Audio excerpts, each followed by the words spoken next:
शरीर और संसार की अनिश्चितता तथा भ्रांति रूपता का वर्णन। श्री वशिष्ठ जी कहते हैं, निष्पाप श्री राम, इस प्रकार ये वशुंड वृतांत मैंने तुमसे कहा। इस विवेक युक्त यथार्थ बुद्धि से वशुंड मोह संकट से तर गया था। पूर्वक प्राण और अपान की उपासना करने वाले सभी अनासक्त बुद्धि वशुंड की तरह परम पद रूप परमात्मा में स्थिति प्राप्त करते हैं। श्री राम, इन सब विचित्र विज्ञान उपासनाओं का तुमने श्रवण किया। अब बुद्धि का अवलंबन करके जैसा उचित समझो वैसा करो। श्री राम जी ने कहा, भगवान, आपने जो भुषुंड का उत्तम यथार्थ तत्व का बोधक और आश्चर्यजनक श्रेष्ठ चरित्र कहा, उससे मुझे अत्यंत हर्ष हुआ। ब्रह्मन, मांस, चर्म और अस्थि से निर्मित शरीर रूपी घर का जो आपने वर्णन किया है, उसकी किसने रचना की? कहां से वह उत्पन्न हुआ? किस तरह से स्थित हुआ?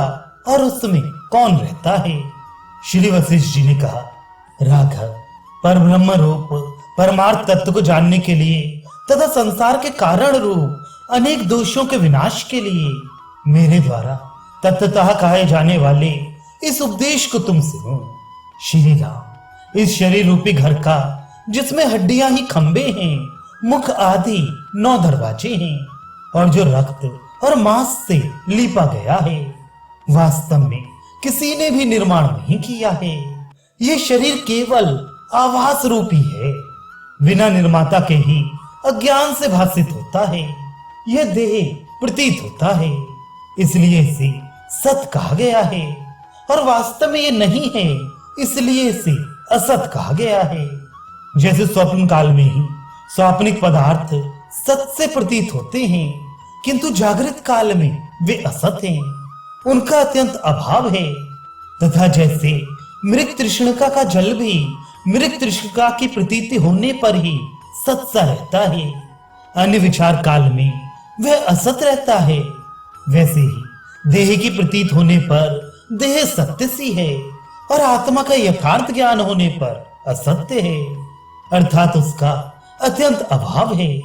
इसलिए ये शरीर आदि जो केवल आभास रूपी हैं, अज्ञान काल में ही प्रतीत होते हैं। श्री राम, भला बतलाओ तो सही कि सुख शैया पर सोए हुए तुम जिस स्वप्न देह से विविध दिशाओं में परिभ्रमण करते हो, वह तुम्हारी देह किस स्थान में स्थित है? स्वप्नों में भी जो दूसरा स्वप्न आता है, उस स्वप्न में जिस देह से बड़े बड़े पृथ्वी तटों पर तुम परिभ्रमण करते हो, वह तुम्हारी देह कहाँ स्थित है? मनोराज्य के भीतर कल्पित दूसरे मनोराज्य में बड़े बड़े वैभवपूर्ण स्थानों में संकल्प द्वारा जिस देह से तुम भ्रमण करते हो, वह तुम्हारी देह कहाँ स्थित है? अर्थात कहीं नहीं।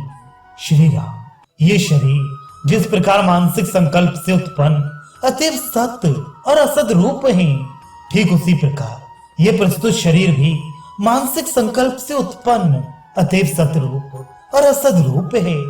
ये मेरा धन है, ये मेरा शरीर है, ये मेरा देश है, इस प्रकार की जो भ्रम जनित प्रतीत होती है, वह भी अज्ञान से ही होती है, क्योंकि धन आदि सब कुछ चित्त जनित संकल्प का ही कार्य है।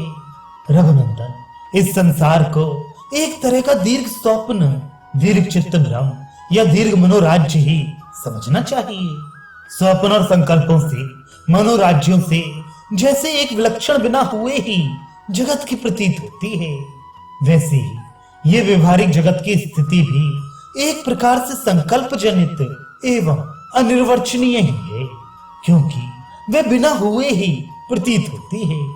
श्री राम, पौरुष प्रयत्न से मन को अंतर्मुख बनाने पर जब परमात्मा के तत्व का यथार्थ साक्षात्कार हो जाता है, तब यह जगताकार संकल्प जिनमें परमात्म रूप ही अनुभव होने लगता है।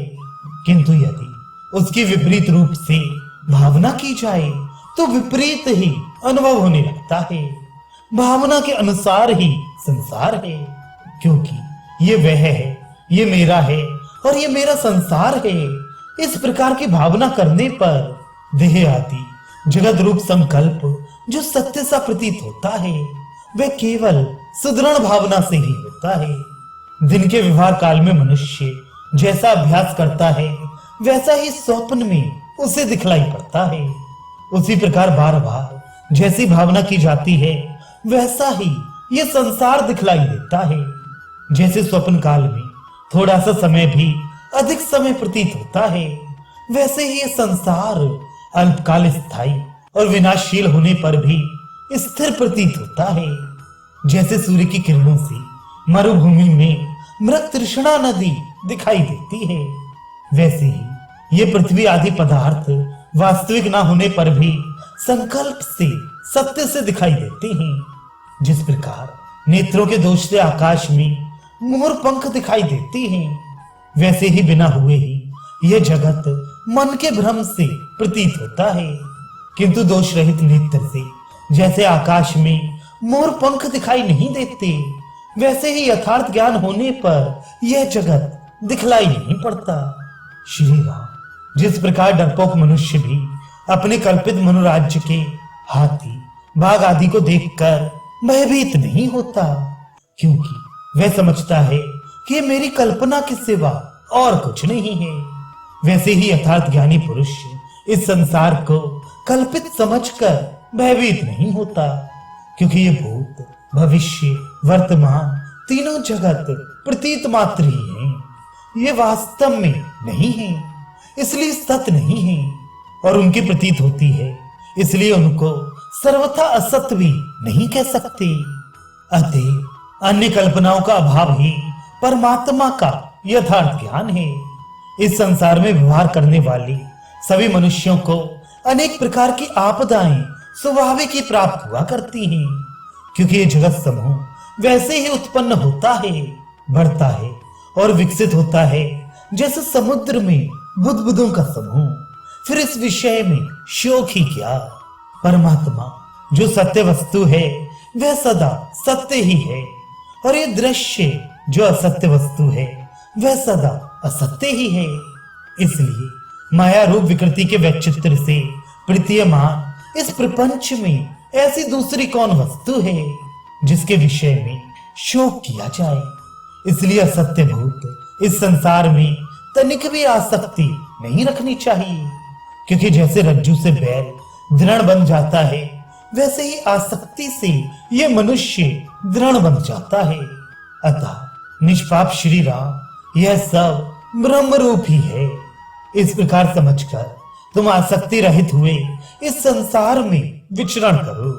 मनुष्य को विवेक बुद्धि से आसक्ति और अनासक्ति का परित्याग करके अनायास ही शास्त्र विहित कर्मों का अनुष्ठान करना चाहिए, शास्त्र निषिद्ध कर्मों का कभी नहीं, अर्थात उनकी सर्वथा उपेक्षा कर देनी चाहिए। ये दृश्यमान प्रपंच केवल प्रतीत मात्र है, वास्तव में कुछ नहीं है। यूं जिस मनुष्य को भली भांति अनुभव हो जाता है वह अपने भीतर परम शांति की प्राप्ति कर लेता है। अथवा मैं और ये सारा प्रपंच चैतन्यात्मक पर ब्रह्म स्वरूप ही है। इस प्रकार अनुभव करने पर अनर्थकारी ये व्यर्थ जगत रूपी आडंबर प्रतीत नहीं होता।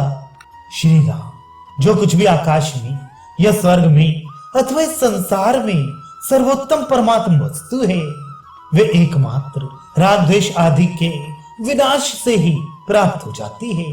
किंतु राग द्वेष आदि दोषों से आक्रांत हुई बुद्धि के द्वारा जैसा जो कुछ किया जाता है वह सब कुछ मूढ़ों के लिए तत्काल ही दुख रूप हो जाता है।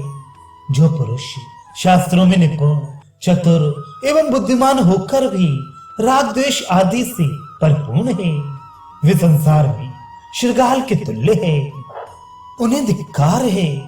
धन बंधु वर्ग मित्र ये सब बार बार आते और जाते रहते हैं, इसलिए उनमें बुद्धिमान पुरुष क्या अनुराग करेगा, कभी नहीं। उत्पत्ति विनाशी भोग पदार्थों से परिपूर्ण संसार की रचना रूप ये परमेश्वर की माया आसक्त पुरुषों को ही अनर्थ गर्तों में ढकेल देती है। राघव, वास्तव में धन जन और मन सत्य नहीं है, किंतु मिथ्या ही दिख पड़ते हैं, क्योंकि आदि और अंत में सभी पदार्थ असत हैं और बीच में भी क्षणिक एवं दुखप्रद हैं। इसलिए बुद्धिमान पुरुष आकाश वृक्ष के सदृश कल्पित इस संसार से कैसे प्रेम करेगा।